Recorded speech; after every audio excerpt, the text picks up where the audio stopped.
پیارے بچوں، السلام علیکم ورحمۃ اللہ وبرکاتہ۔ پیارے بچوں، آج ہم جماعت ہفتم مضمون اردو عنوان پرندے کی فریاد جو نظم آپ کی درسی کتاب میں دی گئی ہے وہی پڑھنے جا رہے ہیں۔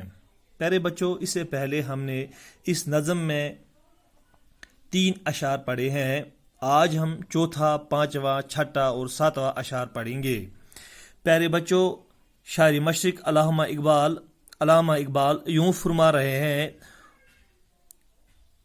یہ چوتھا شعر ہے۔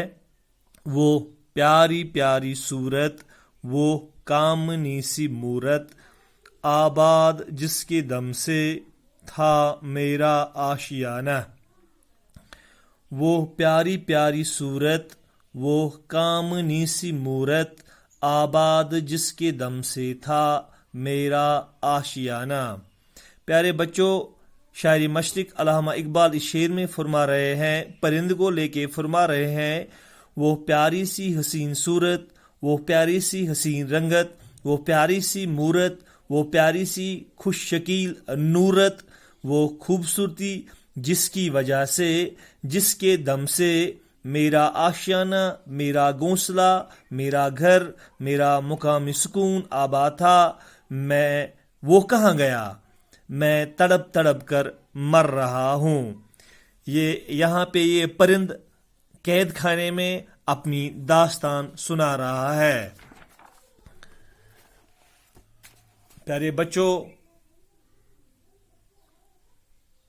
اب یہ جو شعر ہے، شعر یوں ہے، آتی نہیں صدائیں اس کی میرے قفس میں، ہوتی میری رہائی اے کاش میرے بس میں۔ پیارے بچوں، یوں شعر ہے، آتی نہیں صدائیں اس کی میرے قفس میں، ہوتی میری رہائی، ہوتی میری رہائی اے کاش میرے بس میں۔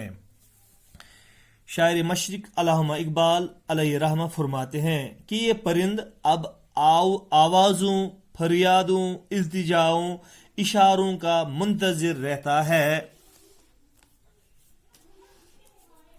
اس قید خانے، پنجرے، جیل خانے میں اپنے ہم نواؤں، ہم سفروں اور اپنے ہم وطنوں کے لیے راہیں تکتا رہتا ہے، اور دل ہی دل میں یہ آرزو کرتا ہے کہ کاش میرے طاقت میں، میرے ہاتھ میں، میرے بس میں میری آزادی، خوشنودی، رہائی ہوتی۔ پیارے بچوں،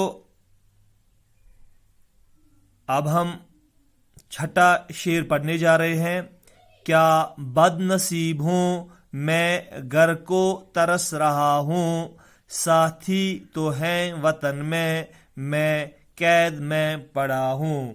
کیا بد نصیب ہوں میں گھر کو ترس رہا ہوں، ساتھی تو ہیں وطن میں قید میں پڑا ہوں۔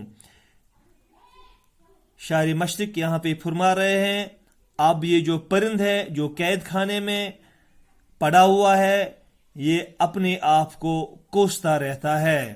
اس شعر میں فرما رہے ہیں کہ یہ اب اپنے آپ کو کوستا رہتا ہے، اپنے سینے کو پیٹتا رہتا ہے اور اپنی قسمت پر رو پڑتا ہے، اور اس بدنصیبی کے عالم میں اسے اپنے گھر کی یاد آتی ہے، اور یہ یاد اسے بہت زیادہ ستاتی ہے، اور کہتا ہے کہ میرے دوست، میرے ساتھی، میرے ہم خیال، میرے ہمدرد تو آپس میں گنگناتے، چہکتے مہکتے، چہل پہل کرتے بولیاں بولتے ہیں، اور میں اس پنجرے قید خانے میں بند پڑا ہوں۔ پیارے بچوں، یہ تھا اس شعر کا معنی۔ اب جب ہم 7واں شعر پڑھنے جا رہے ہیں، 7واں شعر یوں ہے، آئی بہار کلیاں پھولوں کو ہنس رہی ہیں، میں اس اندھیرے گھر میں قسمت کو رو رہا ہوں۔ آئی بہار کلیاں پھولوں کو ہنس رہی ہیں، میں اس اندھیرے گھر میں قسمت کو رو رہا ہوں۔ شاعر یہاں پہ فرما رہے ہیں کہ یہ جو پرند ہے، اب پرند کی جو اندر کی جو ساخت ہوتی ہے، اندر کی جو دھڑکنیں ہوتی ہے، اب ان دھڑکنوں کو لے کے، اب ان جو ہے آوازوں کو لے کے یہاں پہ شاعر اس کے خیالات بیان کرنے کی کوشش کر رہا ہے۔ شاعر یوں فرما رہے ہیں کہ یہ پرند جو ہے یہ بیان کر رہا ہے کہ خزاں کے بعد اب بہار پھر آئی، یعنی آئی بہار کلیاں پھولوں کو ہنس رہی ہے، کہ خزاں کے بعد اب بہار پھر آئی، ہر کوئی ہنستا کھلتا اپنی زندگی کی باغ دوڑ چلا رہا ہے، یعنی باغوں میں پھول کھل گئے ہیں، چڑیوں کی چہچہاہٹ ہر طرف سنائی دے رہی ہے، ہر طرف خوشیاں ہی خوشیاں ہیں۔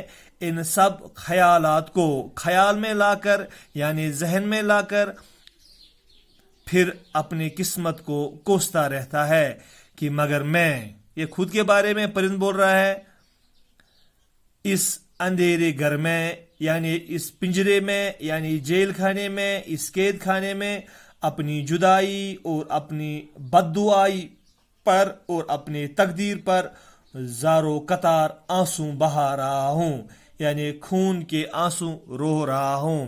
پیارے بچوں، یہ تھا آج کا ہمارا سبق۔ کل ہم اس کے اور اشعار پڑھیں گے۔ تب تک کے لیے خدا حافظ۔